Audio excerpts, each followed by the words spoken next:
I'm Matt Chorley. I'm at News Printers in Broxbourne, which is where the Times is printed every morning, and I'm here to see how those big rolls of paper end up becoming your morning paper on your breakfast table. So I'm with Darren Nichols, production manager, now surrounded by paper, Darren, and they're big old rolls, aren't they? I mean, I'm just trying to think how many feet that is in height. 3 or 4 feet? 4 feet high? Yeah, probably about that, yeah. So looking at a great big roll like that, how many newspapers would that produce? You're looking at about 27,000 copies per reel. And then, as we say, depending on what size the product is, the system will know exactly how many reels per job by the actual print order itself, and it will call them reels to the press. And the computer's doing all that? Yeah, this is all automated. And so the paper comes in at the bottom, goes up several floors, and then comes all the way back down again to get loaded onto the lorries? Yeah, basically, yeah. It's like a long journey, if you like. So it'll start in the reel room, it'll work its way up to the press room, it'll run through the press through a full-colour process of lithography, and then that'll work its way through the press down into the folder, which will turn it into your tabloid copy, and then that will then work its way then into post-press. Once it gets to post-press, that will go through what we call stackers, which will create the papers into a bundle, which will then work its way onto a pallet, which then obviously gets onto the lorry at the final stage. How long would it take then from when these big rollers with the paper on start rolling from here to that paper being on the back of a lorry?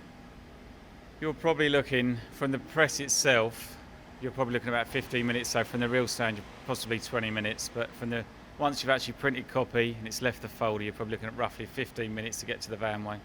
We can run up to 80,000 copies per hour. So in regard to a 240,000 run, that could be 3 hours run, but obviously it'd be slightly more because you don't run completely at 80,000 all the time. You have to build up the speed progressively so that it suits all the departments, so that we don't stop the presses, we keep them running, so there's no problems with live production. And we're talking about live production. The time is now just coming up to 10 o'clock. We're literally waiting for the front page to come through. Explain where we are now. Sheets of metal coming through with sort of almost recognisable pages of the Times. What are they? So what we're looking at here is we're looking at the printing plates. So due to the full-colour process, there's obviously various amounts of coverage on each plate depending on the colour. So we're literally waiting for the front page, pages 1, 2, 3, 4 and 5. And that's because as they put the paper together, you want the newest, freshest, biggest news at the front of the paper. Yep, exactly that. So we're obviously waiting for those breaking stories, things like that, and that's what will be on these front pages. So they're coming through in double pages, and each double page has 4 of these plates.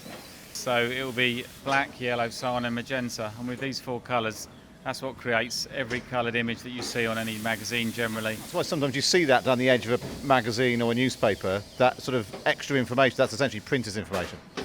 So yeah, what you'll normally see, you'll see colour dots, or depending on where it's coming from. So with these dots, obviously these could be registration aids, things like that. In regard to the position itself, these will be actually hidden. You won't see them on any printed copy.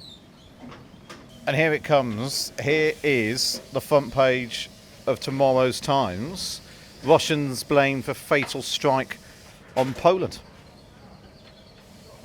And a front page picture of Justin Trudeau and Rishi Sunak at the G20 summit. So what Darren is doing here is taking the plates, each one for each colour, and the ends are folded over, which hook into the rollers, so that as they then pass around, they stay in place. Okay, so things are starting to roll now, Darren. I can see is that some blue? Yeah, I can start to see the ink being added to the plates in the back there. So it's slowing up now. What's happening now? Is that just a sort of trial run, see what it all looks like? So this is the 150 that we perform, the 150 roll-up. So again, this is just a procedure of ours so that we check the full copy, making sure that dates, folios, images, everything is all correct, that there's no transposed plates, and that we're ready to go. It alleviates the pressure from the teams, and obviously reduces waste as well at the same time. More efficient. I just noticed the one in the middle. There's a lot of yellow on there. Is that all right? Yeah, the reason for that is obviously this is just a roll-up, so you are going to get possibly various bits of spirit or catch up. It's not a perfected copy. This isn't good copy. This is just so that we can read it and make sure everything's correct.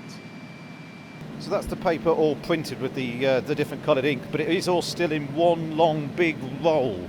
The sort of, it's like a big toilet roll really. And what we need to do is put some perforation, actually more than perforations. It all needs to be cut. So what's going on in this machine, Darren? So at the minute the team are just crawling the press, so we can see the copy working its way through the folder, exiting the folder and going into what we call the forwarding station. Here there's some side pans that help knock the paper and slowly make it slightly neater before it comes up to this ski slopes here, which then offer it up to the grippers, and these then take it upstairs to post press. Talk me through. So I can see the each copy now coming off. It's now, it is now recognisable as a newspaper. Where does it go now, Joe? So from here, as it exits the folder, we're going to enter the forwarding station, which has side pans and joggers. This is just going to gently knock the paper into a neater position, and then it will then go through a crush unit. And this is just going to help the copy again be nice and steady as it goes through. It's going to be as tidy as it goes up to the table here, and this table is going to lift up, and then that offers itself to the grippers, and the gripper will then take, as this is a straight product, 2 per gripper. This then will exit through here, through the ceiling, and go into post press. And the grippers, they're sort of like hands or big bulldog clips. They grab each individual copy, and then that's what carries them up and out, ready to get the next stage of being loaded onto the lorry.